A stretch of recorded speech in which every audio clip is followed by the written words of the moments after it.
지도 못하고 항복할 것이다. 이렇게 예견들을 했습니다. 그런데 여러분들이 잘 알다시피 지금 1년 8개월이 지났죠. 전쟁의 승패는 지금 가려지지 않았고 곳곳에서 지금 공방이 벌어지고 있습니다. 그러면 여러 가지 측면에서 우크라이나가 도저히 러시아하고는 상대가 되지 않는데도 불구하고 이렇게 우크라이나가 러시아의 침공을 잘 막아내는 비결은 무엇일까요? CNN에서는 우크라이나가 이 러시아의 침공을 잘 막아내는 비결을 3가지의 무기에 있다라고 소개를 했습니다. 그 첫 번째 무기가 대전차 미사일 제블린이라고 하는 겁니다. 저 제블린은 사람의 어깨에 메고 미사일을 발사를 하는데 미사일이 날아가면 상공으로 올라갔다가 수직으로 낙하합니다. 그래서 전차 포탑을 타격하는 무기죠. 그래서 전쟁 초기에 러시아 전차의 전력이 40%나 저것 때문에 감소가 되었다고 합니다. 두 번째 무기가 있습니다. 두 번째 무기는 하이마스라고 하는데요. 저 하이마스는 트럭형 장갑차에 실어가지고 발사되는 정밀 유도 로켓입니다. 6발이 이제 들어가는데 사거리는 80km 정도가 되고요. 10m 이내에 그 정밀도가 있기 때문에 저 로켓을 주로 러시아가 장악한 공항이나 기지에 정밀 타격을 해가지고 러시아군의 병참 지원을 어렵게 만들고 있다고 합니다. 세 번째 무기입니다. 세 번째 무기는 바이락타 드론이라고 하는 무기입니다. 저 드론에 미사일과 레이저 유도 로켓을 이렇게 탑재를 해가지고 거기서 발사를 하는 거죠. 그래서 러시아의 전차, 또 포대, 군함 등을 정확하게 타격을 해서 러시아군을 매우 어렵게 만든 무기이기도 합니다. 그런데 여러분, 이 3가지 무기 이외에 정말 우크라이나가 러시아의 침공을 잘 막아내고 있는 정말 무시무시한 무기가 있다라고 하는 사실을 여러분들 아십니까? 그 무기가 무엇일까요? 그 무기의 이름은 바로 기도입니다. 보시는 장면은 우크라이나의 동부 도시인 하르코프에서 기독교인들이 모였어요. 그래서 눈 덮인 곳에서 손에 손을 잡고 아침 일찍부터 나와서 조국 우크라이나를 위해서 저렇게 간절히 기도하고 있는 겁니다.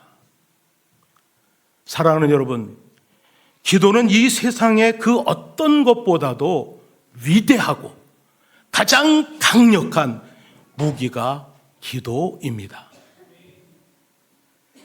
스코틀랜드의 종교개혁자 존 낙스는 그래서 이렇게 이야기를 합니다. 우리 같이 한번 읽어볼까요? 기도하는 한 사람이 기도하지 않는 모든 민족보다 강하고 무릎 위에 놓인 나라는 무기 아래 놓인 나라보다 더 강하다. 아멘입니까? 저는 사범대학을 졸업을 하고 경기도의 한 중학교에서 첫 교직을 시작을 했습니다. 1984년이었죠. 참 그 학교는 시골 학교이기 때문에 너무너무 좋았습니다. 8학급, 아이들의 숫자도 얼마 안 되죠. 그래서 아이들과 축구도 하고 농구도 하고 또 겨울에 가서 같이 수영도 하고 또 모내기도 나가고 너무너무 행복했습니다. 그런데 제가 국가의 부름을 받아서 군대에 입대를 했죠.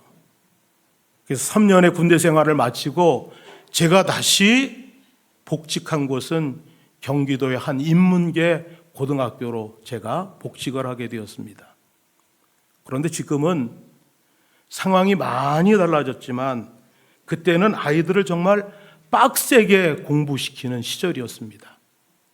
인문계 고등학교이기 때문에 평일에는 밤 10시까지 자율학습, 토요일 오후 5시, 공휴일 등교, 거기에다가 고등학교 3학년 아이들은 주일날도 등교. 게다가 야간 자율학습이 시작이 될 때면 시작되기 5분 전에 선생님들이 양쪽 복도 끝에 강목을 들고 서 있습니다.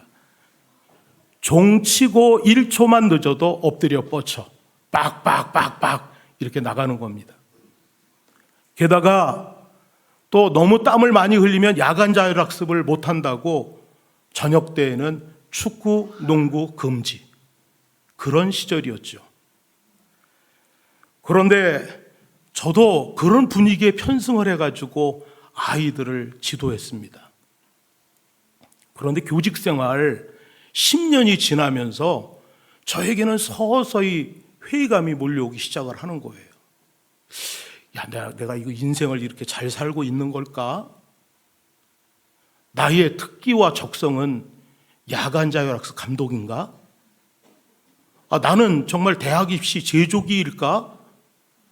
내가 그리스도인이라면 정말 아이들을 이렇게 지도해야 할까? 그런 고민들이 저에게 막 생기기 시작을 한 겁니다. 내 인생의 문제에 대해서 이렇게 진지하게 고민을 하면서 주님 앞에 해결책을 가지고 기도를 할 때 하나님께서 1999년 저에게 준 꿈이 바로 기독교 대안학교의 설립이었습니다. 저는 그래서 그 이후에 이 꿈이 내 평생의 기도 제목이 되었죠. 그런데 여러분, 이 꿈을 꾸기는 했지만 정말 기독교 대안학교를 설립한다라고 하는 것은 너무너무 어려운 일이었어요. 왜냐하면 건물이 있어야 됩니다. 교사가 있어야 되고 거기에 맞는 커리큘럼도 있어야 되고 또 아이들도 있어야 되잖아요. 그런데 뭐 건물을 짓는데 한두 푼이 듭니까? 이거는 뭐 수십억이 있어야 되죠. 또 기독교 대안학교에 대한 뜻을 가진 선생님들을 모집해야 되는데 그것도 쉽지가 않습니다. 왜냐하면 대안학교 선생님들은 최저임금도 못 받으시거든요. 거기에다가 기독교 대안학교에 걸맞는 커리큘럼 만들어야 되는데 그것도 쉬운 일이 아닙니다. 모든 것들을 다 갖췄어도 정작 학교에 공부해야 될 학생들이 오지 않는다면 아무런 소용이 없는 것이죠. 학생 모집도 만만한 게 아니었죠. 그래서 저는 이 모든 것들이 저에게는 너무나도 불가능한 일처럼 여겨졌습니다. 그러나 저는 학교 설립이 나에게는 불가능한 일처럼 느껴졌지만 반드시 하나님은 이 꿈을 이루어 주시리라고 하는 확신을 가지고 있었습니다. 왜냐하면 하나님이 이 꿈을 나에게 주신 것이고 이것은 우리 하나님이 기뻐하시는 일이었기 때문이었죠. 그래서 저는 이게 불가능한 일이지만 절대로 입으로 불평과 불만과 안 된다라고 하는 이야기를 내뱉지 않았습니다. 그래서 만나는 사람마다 저는 나의 꿈이 기독교 대안학교의 설립입니다. 그런 이야기를 하고 다녔어요. 때로는 그런 이야기를 할 때 동료 교사들이 저를 조롱하고 비아냥하기도 했습니다. 그래서 어떤 선생님은 최 선생, 당신이 만일 학교를 세우면 나중에 나 그 학교에 수의시켜줘. 그런 얘기도 제가 들었죠. 저는 입으로 기독교 대안학교의 설립이 나의 꿈이라고 이야기를 하면서 이 꿈을 포기하지 않고 정말 계속해서 하나님께 기도를 드렸습니다.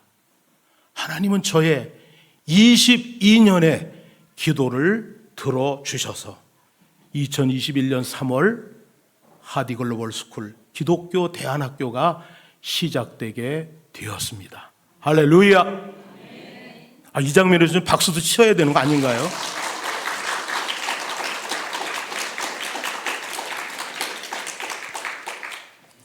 제가 이렇게 포기하지 않고 정말 꿈을 이루어 주실 때까지 계속 기도할 수 있었던 것은 바로 예수님께 배운 기도 때문이었습니다. 누가복음 11장 5절로부터 8절에 보면 우리 예수님은 응답받을 수 있는 기도의 법칙이 무엇인지 비유로 우리들에게 가르쳐 주시고 계십니다. 어떤 사람에게 밤중에 손님이 찾아왔습니다. 그런데 예고되지 않는 방문이었기 때문에 그 사람은 손님에게 줄 음식이 없었죠. 참 찾아온 손님을 접대 못한다라고 하는 것은 이 유대인들에게는 큰 수치로 여겼던 때였습니다. 그런데 그에게 옆 동네에 살고 있는 친구가 생각이 난 거예요. 그래서 그는 일어나 떡 3덩어리를 빌리기 위해서 친구의 집을 찾아가죠. 그러나 찾아갔지만 이미 문이 닫히고 집안은 조용했습니다. 여러분, 이때 팔레스틴 평민의 가정은 온 가족이 한 곳에 모여서 자는 원룸 시스템이었습니다. 게다가 밤중이 되면 닭이나 염소 등을 집 안으로 들여서 집안에서 재우는 그런 습관이 있었죠. 그런 상황이기 때문에 누구 한 사람이 일어나가지고 불을 켜서 또 돌아다닌다고 그러면은 거기에 있는 모든 사람들과 가축들을 깨우는 것입니다. 이런 상황에서 누가 문을 두드린다라고 하는 것은 정말 비상식적인 일이죠. 또 문을 두드린다라고 하는 것은 매너 꽝입니다. 그럼에도 불구하고 떡 3덩어리를 빌리려는 사람은 그 사람의 이름을 부르면서 문을 두드리고 또 두드렸습니다.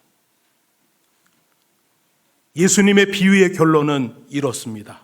우리 다 같이 말씀을 같이 읽도록 하겠습니다. 내가 너희에게 이르노니 비록 벗됨을 인하여서는 일어나 주지 아니할지라도 그 간청함을 인하여 일어나 그 요구대로 주리라. 아멘. 여기서 우리들이 주목해야 될 단어가 바로 간청이라고 하는 단어입니다. 간청은 염치불고하고 간곡하게 구하는 것을 의미하죠. 사랑하는 성도 여러분, 간청기도에는 놀라운 능력이 있습니다. 거기에 놀라운 능력이 있어요. 그러니까 우리들이 기도를 할 때 하나님 앞에서 우리들이 체면을 차린다든지 뭔가를 가린다든지 점잖게 할 필요가 없다라고 하는 거예요. 목숨을 걸고 정말 있는 힘을 다해 우리들은 부르짖어 기도를 해야 되는 것이죠. 간청기도는 무례한 것 같지만 예수님께서 우리에게 그렇게 기도하라고 직접 가르쳐 주신 기도이죠. 제가 예수님께 배운 기도가 바로 이런 간청의 기도였습니다. 오늘 우리가 함께 봉독한 말씀 9절에 보면 예수님은 우리가 응답받기 위해서는 이렇게 기도해야 한다라고 하면서 기도를 가르쳐 주시죠. 그런데 응답받는 기도를 우리 주님은 3마디로 표현을 하셨습니다. 어떻게요? 구하라, 찾으라, 그리고 두드리라. 이렇게 말씀을 하셨습니다. 우리 주님은 먼저 우리에게 구하라고 말씀을 하십니다. 구한다라고 하는 것은 우리가 우리의 결핍을 깨닫고 하나님 앞에 나아가 하나님, 나는 이런 것들이 너무 부족해요. 나는 이런 것들이 있어야 돼요. 그 결핍을 하나님께서 채워주시도록 간절히 호소하는 것이 바로 구하라입니다. 우리는 인생을 살면서 얼마나 부족한 것이 많습니까? 결핍하죠? 사랑도 부족합니다. 너무너무 부족한 게 많아요. 그 부족한 것을 하나님께 가지고 나가서 하나님, 나는 이런 게 너무너무 부족해요. 이것을 채워주세요. 이렇게 간절히 호소하는 것이 구하라이죠. 여러분, 누가복음 18장에 보면 세리의 기도가 나옵니다. 이 세리는 멀리 서서 눈을 감히 들어 하늘을 쳐다보지도 못하고 가슴을 치면서 하나님이여 불쌍히 여기소서 나는 죄인이로소이다. 이렇게 기도를 합니다. 하나님께 간절히 긍휼을 구하는 기도를 드리죠. 이게 바로 구하라입니다. 두 번째로 우리 주님은 찾으라고 말씀을 하십니다. 찾으라라고 하는 뜻은 구하는 것에 행동을 더하는 것이죠. 구하는 것이 마음의 소원이라면 찾는 것은 행동으로 옮겨진 탐구 과정이 바로 찾으라입니다. 광부가 마치 광맥을 찾기 위해서 온 산을 뒤지듯이, 또 환자가 자기 병을 고치기 위해서 이 병원 저 병원을 찾아다니면서 마침내 자기 병을 치유받는 것처럼, 그것이 바로 찾으라입니다. 세 번째, 우리 주님은 우리에게 두드리라고 말씀을 하십니다. 두드린다라고 하는 것은 구하는 것에 행동을 더하고 그 위에 인내, 오래 참는 것을 더하는 것입니다. 그러니까 여러분, 문을 두드리는 기도는 불가능한 것이 가능해질 때까지 인내하고 기다리고 끊임없이 부르짖어 간구하는 기도가 바로 두드리는 기도입니다. 여러분, 일생 동안 5만 번 이상의 기도 응답을 받은 조지 뮬러는 이런 고백을 했습니다. 우리 한번 같이 읽겠습니다. 하나님의 자녀들의 큰 과오는 기도를 계속하지 않는다는 것이다. 그들은 꾸준히도 끈기 있게도 기도하지 않는다. 그들이 하나님의 영광을 위하여 무엇이든 갈망한다면 그들은 그것을 얻을 때까지 기도해야 한다. 우리가 상대하는 분은 얼마나 선하시며 친절하시며 은혜로우시며 자신을 낮추시는가. 그분은 나처럼 무가치한 사람에게도 구하거나 생각한 것보다 측량할 수 없이 더 많이 주셨다. 아멘. 너무 은혜가 되지 않아요, 여러분? 여러분, 응답받는 기도의 핵심은 계속해서 구하고 찾고 두드리는 간절함과 끈기와 집념에 있는 것입니다.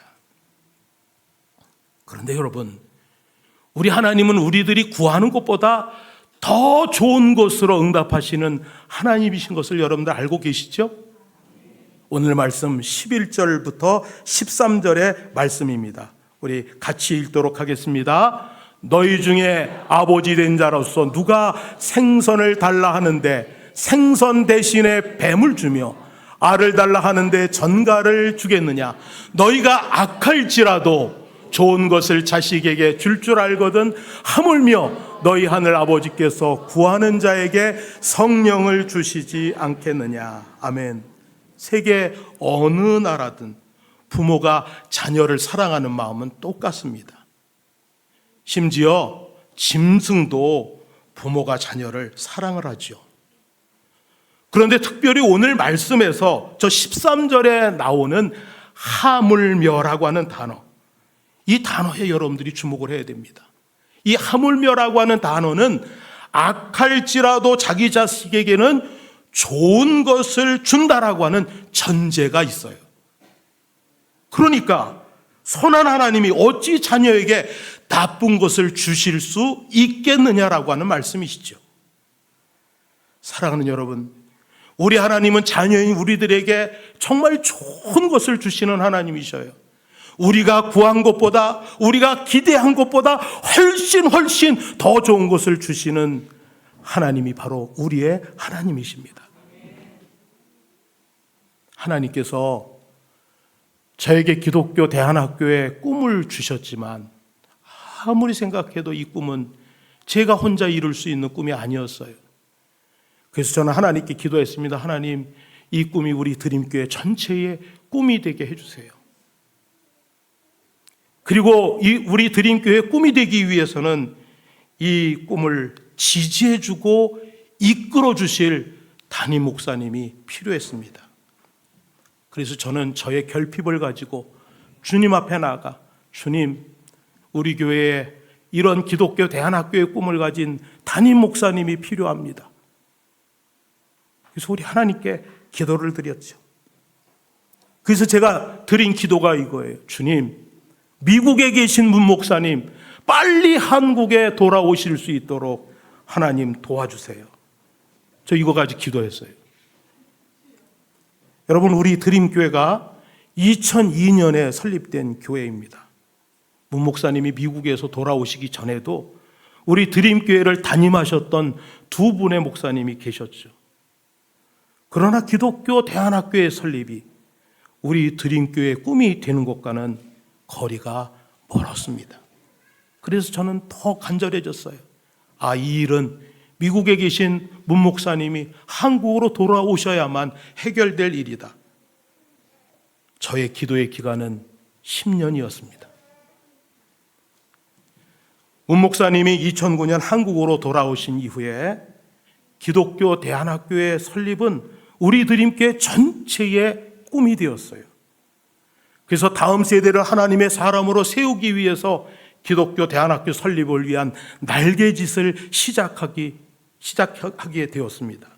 그래서 제일 먼저 우리들이 한 일이 뭐냐면 2009년에 아이들 여름방학과 겨울방학을 이용을 해서 각각 3주씩 여름학교, 겨울학교를 실시를 했죠. 지금 이 자리에 청년들 가운데는 그 혜택 받은 친구들도 있습니다. 그래서 저희들이 2009년에도 여름학교, 겨울학교를 하고 2010년에도 하고 11년에도 했는데 2011년 어느 날 문 목사님이 저를 부르셨어요.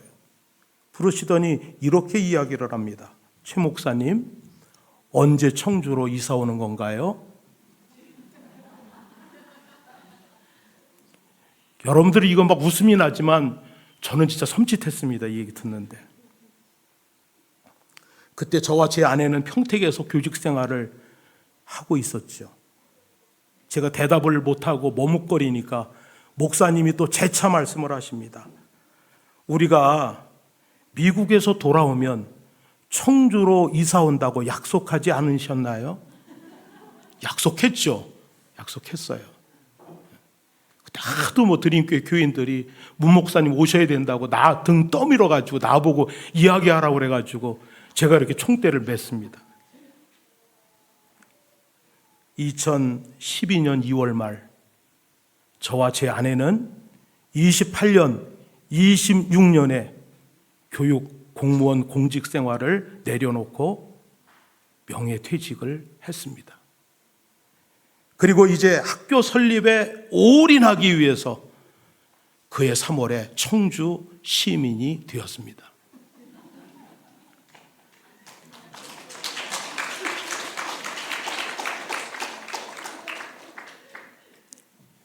학교 설립을 위한 본격적인 두드림이 진행이 되었어요.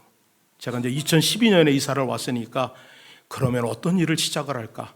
그래서 2012년에 처음 한 것이 바로 초등학교 방과후 학교였습니다.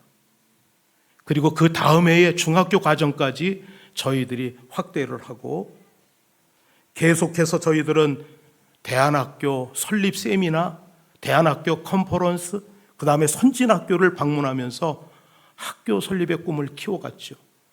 그러나 여러분, 시간이 계속 지나가는데도 그림이 그려지지 않는 거예요. 하나님, 학교를 어떻게 세워야 되죠? 돈도 어마어마하게 많이 드는데. 그런데 그 문제를 가지고 기도를 제가 9년을 했습니다. 그때 하나님께서 내 눈을 열어서 보여준 것이 바로 SOT 학교였습니다. 2020년 8월 저는 아주 우연히 유튜브를 보게 되었는데 그 유튜브에서 CTS 방송에서 하는 한 교회 한 학교 세미나 영상이 거기에 올라와 있어가지고 그것을 제가 50분 동안을 자세히 봤습니다. 그거를 보는 중에 하나님이 저에게 주시는 감동이 지가 그동안 찾고 있었던 학교가 이런 학교예요. 이런 학교. 이 학교를 하면 된다. 그래서 CTS와 연락을 해서 저희들이 그 가능성을 검토를 하고 9월 달부터 저희들은 또 학교 설립 세미나를 하면서 SOT 학교를 홍보를 하고 교육 선교 훈련을 또 10주간 받고 또 SOT 선진학교를 방문하고 그리고 CTS와 MOU를 체결을 했습니다. 그런데 그렇게 시간이 흘러가는데 정작 학교에 보낼 학부모들은 아무런 반응이 없는 겁니다. 그도 그럴 것이 여러분, 사실 공교육을 잘 받고 있는 아이들, 시설이나 규모도 아주 열악하고 전혀 듣지도 알지도 못하는 SOT 학교에 보낸다라고 하는 것 자체가 진짜 말이 되지 않는 일이죠. 우리 문 목사님은 그래서 초등학교에 자녀를 둔 부모들을 1대1로 만나기 시작을 하셨어요.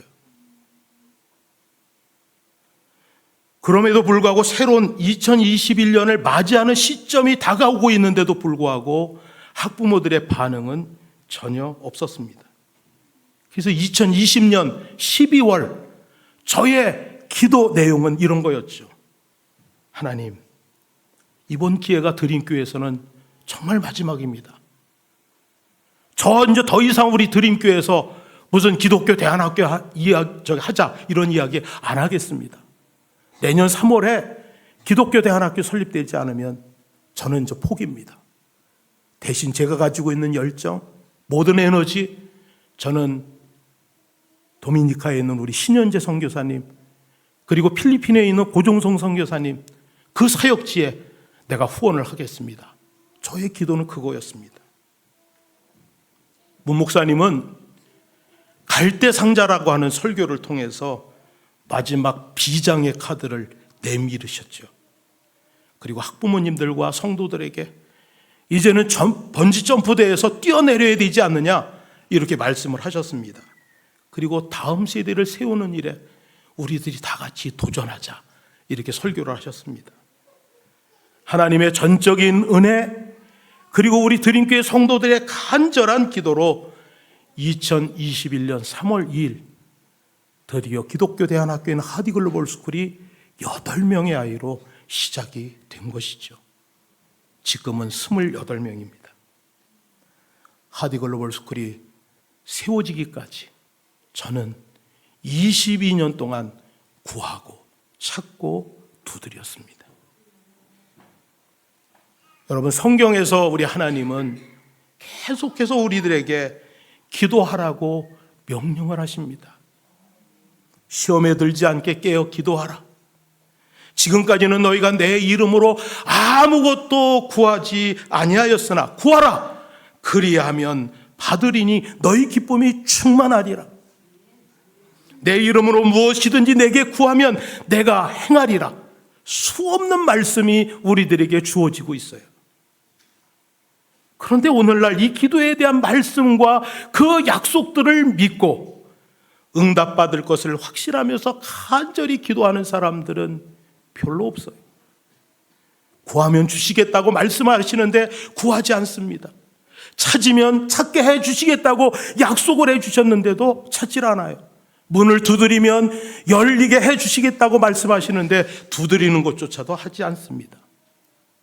여러분, 우리 인생의 최대 비극이 뭔지 아십니까? 그것은 기도하지 않아서 응답받지 못하는 것입니다. 미국의 기독교 작가인 필립 얀시는 이런 글을 기고했습니다. 우리 한번 화면 같이 읽도록 하겠습니다. 당신이 불행해지기를 원하십니까? 그렇다면 신을 추방하십시오. 하나님을 거절하십시오. 그리고 기도를 거절하십시오. 그러나 행복해지시기를 원하십니까? 그렇다면 하나님을 당신의 주인으로 복귀시키십시오. 그리고 그 하나님 앞에 엎드려 기도하는 것을 배우십시오. 아멘입니까? 우리나라 모 재화에서 2015년에 아주 큰 통큰 행사를 진행을 했습니다. 골든 세일 기간을 정해가지고 그 기간 동안에 5만 원 이상의 상품을 구입을 한 사람에게는 추첨을 통해서 1등 2명에게 순금 100돈으로 만든 황금 구두를 주겠다라고 하는 행사였죠. 그런데 여러분, 이 행사에 5만 명이 참여를 했어요.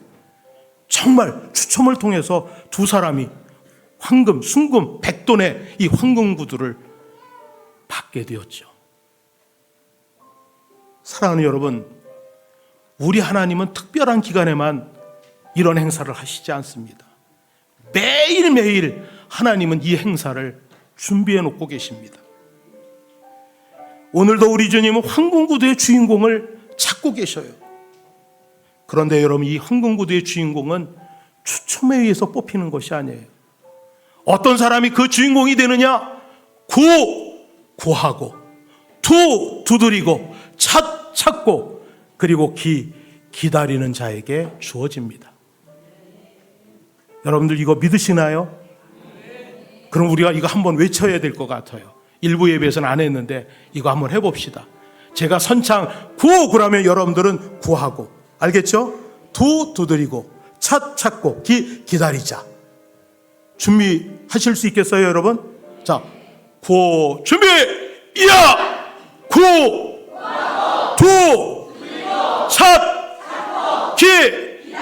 아멘.